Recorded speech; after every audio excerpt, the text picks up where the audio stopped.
Thank you very much for the invitation. It's really an honor to be here. And think about the beer I spent here last night, if I made a bit of over minutes, maybe, to be gentle here. Okay, so I would like to ask you to look at this image of the building to the right, randomly chosen, I have to say. But what would you say if I ask you, what does this building do towards human resilience? How does it support human resilience on a scale maybe from 1 to 10? And probably some of you will immediately jump into 1 or 0, minus, others to 10, 11, 15. And others of you might question, okay, what is he asking me? What are we talking about? What are our criteria to analyze this building in terms of its support for human building, for human resilience? So if it works, I click next. Yeah, so I will first talk about human resilience, and then in the second step about breaking up these disciplinary silos we are in order to support human building resilience. First, the question is why? And I think I don't need to spend much time on it because all of you might be aware of this. We have a climate change, increasing temperatures, changing our climate and having other devastating effects. We have a constantly increase in population in urban regions. We have a constant but predicted accelerating increase in people above the age of 65. That's, I would say, the external factors. If we look at us humans, there will be a talk about it. We have this so-called myopic pandemic, especially in the Asian regions. And what I'm worried about a lot is also the very rapid rise in mental health issues, prevention rates, occurrence rates. Of course, we have to be careful because it's still not clear how much of it is due to detection rates and awareness of these topics, but definitely there are predictions that we have serious problems here. So I think we are not doing very well these days, and we need to think about how can we increase human resilience in the future to tackle all these. So to do that, as I'm based between the Department of Architecture and Medicine, let's have a look a bit at what other disciplines say about that. Talk about resilience, a definition which is, I would say, shared between different disciplines. One I like is the resilience is the ability of a system to deal with environmental and other internal and external influences or stresses, to bounce back, or in the optimal case, forward, to have its need fulfilled. So we have the resilience here connected to the stressors and the needs. And for the engineers in this room, we have a very simple system. We have a stressor and a system which reacts to the stressor. If we talk about the human building resilience, we can split the system into the human and the building. And for me, human building resilience is the interplay between these two resiliences. But for me, the goal should be to increase human resilience. And the question is, how resilient has a building need to be for that? Are we looking at that when we look at daylight temperature? Are we considering human needs? If we look at what we are doing, especially indoor environmental quality research, we look at thermal, visual, air quality, acoustic influences on different parameters of the human being. And we find a lot of associations, sometimes even causal relationship between various aspects. That's only a glimpse of what's out there in the literature. But at the same time, I'm wondering, are we really looking at resilience here, or only similar to the medical field, looking at how can we cure things which already happened and not how can we prevent things? How can we go from towards a more salutogenic idea of our buildings supporting human health and resilience? And for that, I would like to talk about two questions. First, how does the human react to stressors? And second, what does the human need to be more resilient? For the first one, I'm going back to a model from occupational health psychology. On the top, I think there's a pointer here, you see the different aspects leading to a joint stress or exposure of the human being. Physical conditions, luckily, they account for them here. They are mentioned also in their model. That's what we are talking about here. All these lead to a certain strain in the human being. In German, it's easier to distinguish between the two. In English, it's a mess. Everyone is talking about stress. Please consider in my talk, strain is the subjective influence perceived by the human being, while stress is the external objective one. In between that, we have the individual characteristics. How motivated a person is, what experience it has, the person has, how healthy it is, the age, and so on. If that's too theoretical for you, take this example to the right. We have the same stress, the same weight for the two persons, but due to the different characteristics of the people, the strain is different. The left one, quite relaxed. The poor guy on the right, maybe first day at job, maybe having some vulnerabilities, having a high strain. What's the consequence of that? Could be an impairing effect. So if this person is overdoing it or is forced to overdo it, this person could end up in a hospital or even worse. But what we forget, there's a gap here in this model. A strain also has the potential to have a facilitating effect. So if we give this person sufficient time, he might not change the color of the hair or grow, but he might get strong enough to have the same low strain as the person to the left. So if we talk about stressors, think that they not necessarily have a negative effect. They can have a positive effect. The second important model is the transactional model of stress and coping from Lazarus, which also starts with these environmental stressors. But the interesting point is here how he suggests that we evaluate these stresses. In the first appraisal, we consider, is this something positive for us, dangerous, or is it irrelevant to us? If it's dangerous, then we get to the second appraisal and see, okay, do we have sufficient resources to deal with it, or are they insufficient? If they're insufficient, then we have strain. He's calling it stress. I mentioned the mess. But that's what we want to avoid. In all cases, fully, we are able to cope the stressor, and then this leads to a sort of reappraisal for the next round, as we have experienced the stressor and hopefully dealt with it successfully. To theoretical, again, let's take this practical example. Me on my way to work in the morning, Aachen, known for its rain, less than I have to say I thought it has. So I might think, I have an important meeting, and I might think, oh God, it's raining. High stress level. But you see here, it's not me, but this guy has a backpack, dry clothes, shower in the office, and we can just continue with the line of the song from Depeche Mode. But I'm not complaining, it's filling me up with new life. It's giving me some pleasant exposure.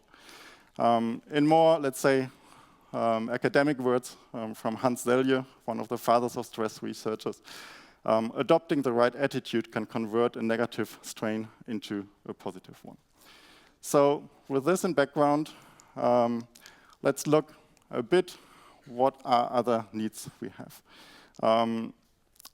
If I get 60 minutes more, I could go through all of them. Is that okay, Sergio? Okay, if not, let's stick to the ones which we already touched a bit. And this is comprehensibility. Thank you for the teaser this morning in the first session. Manageability and stimulation.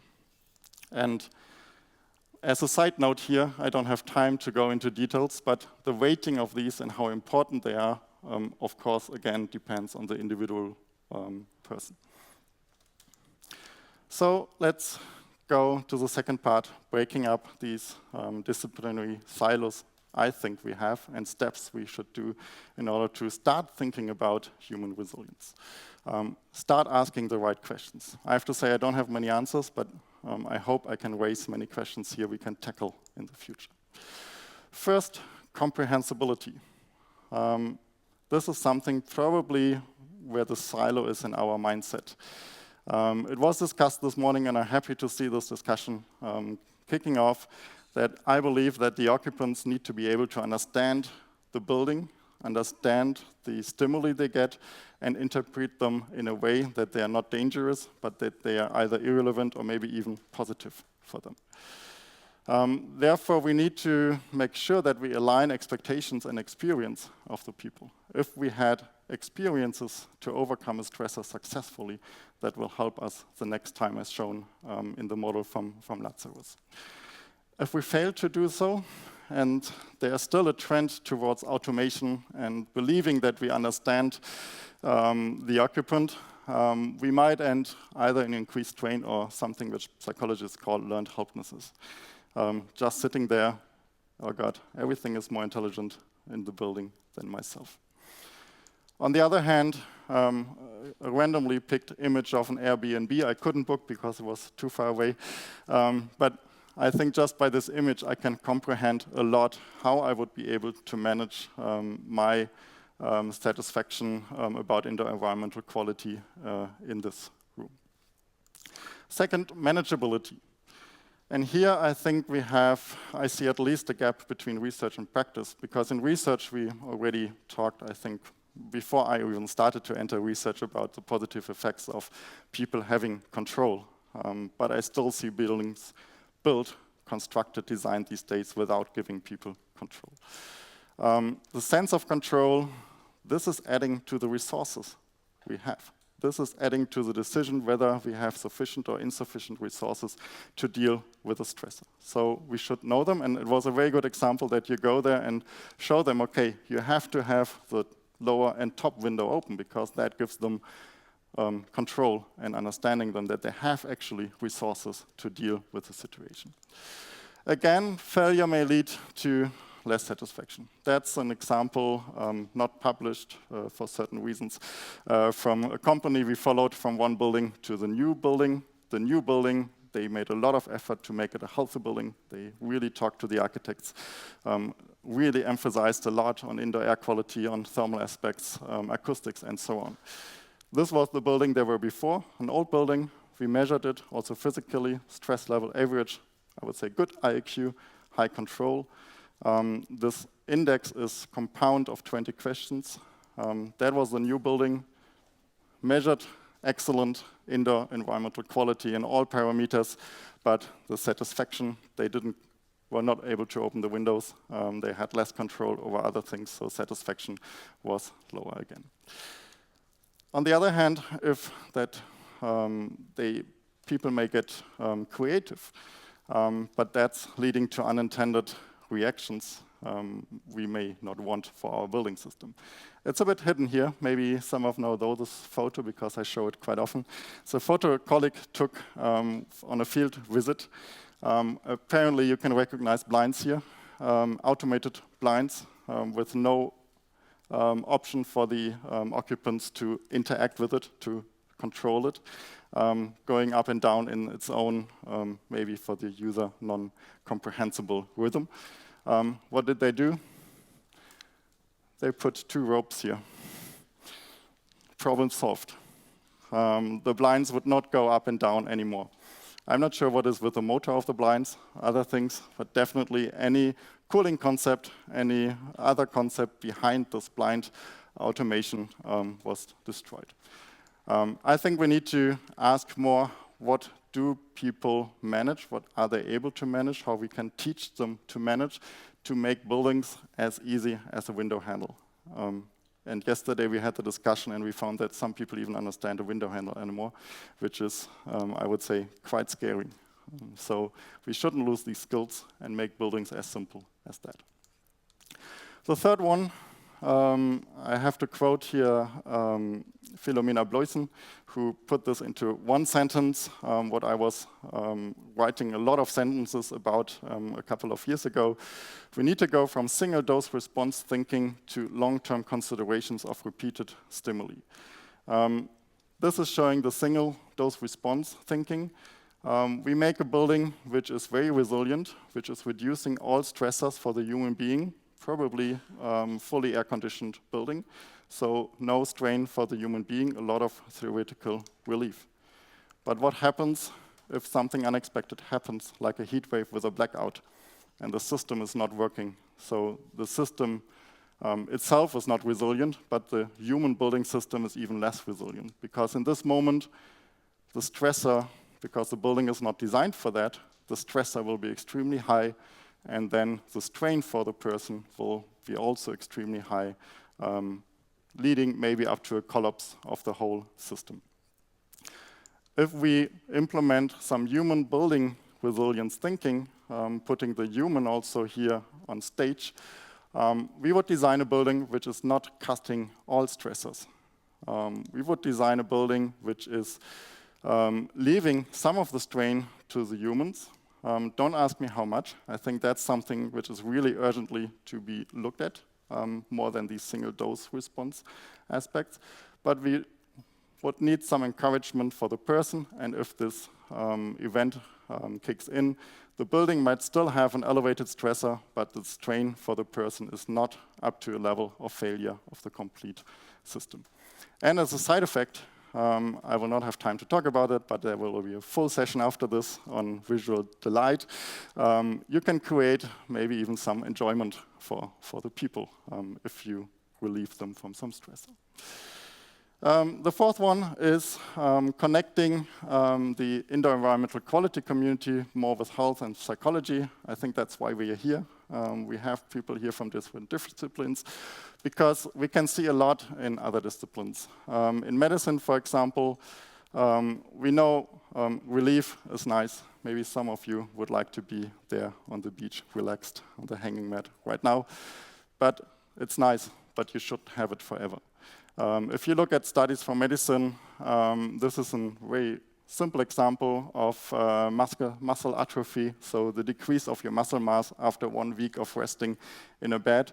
We know if we are not active, our body will use its capability. On the other hand, we have first evidence, small studies, but very controlled studies from studies, especially in Maastricht, which show that when we put people, for example, to cold or warm exposures above the comfort levels, then we see positive health effects. People here put 10 days for 6 hours a day into 15 degrees C laboratory chamber afterwards showed increased insulin sensitivity for people with type 2 diabetes, which is positive for them, and to a magnitude comparable to other diabetes therapies. So a fascinating thing by being outside of your comfort zone, getting more healthy. And similar things were found also putting people 10 days in 35 degrees C. Also something maybe outside of the comfort zone for some of you. So if we combine that, we can see that being always in comfort might not be healthy for us, and being out of comfort might have even positive health effects for us. Coming to the fifth and last one, I think we also need to break the silos from single domain to multi-domain thinking. It's great to be invited here as one who is coming more from the thermal area to a daylight symposium, because I share all your ideas and all your knowledge and share the importance of daylight for us humans and human beings. But we shouldn't forget the other domains we have here. If you look at this building here, you have, I would say, I didn't do measurements, it's also a random picture from the internet, but I would assume, and I guess I'm right, daylight provision is not the problem of this building.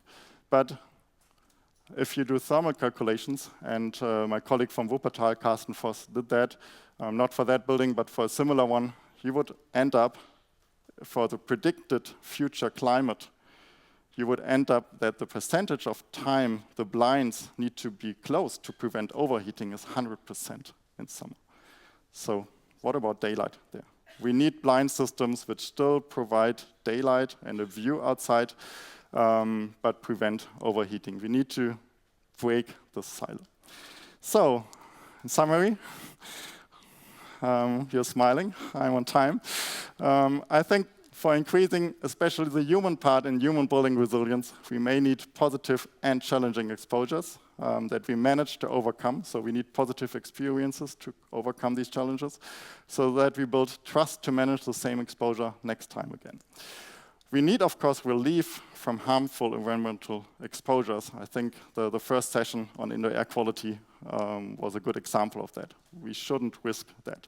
But at the same time, we need stimulating exposures for encouragement, for building up resilience, and maybe some enjoyment. And I'm sorry here for the stereotyping images, that what you find if you look for boredom. And for pleasure, I think that's also something we may need to change, that we also have not the old grumpy man, but the happy man in our building. And most important of all, we need to give the people the control when to experience which of these. I would say we cannot force people to have the constant encouragement and enjoyment. That's a bit of Disneyland. Also horrible after a few minutes for some. We need to give people the opportunity to call things. With that, thank you very much for your attention. Thank you, Marcel.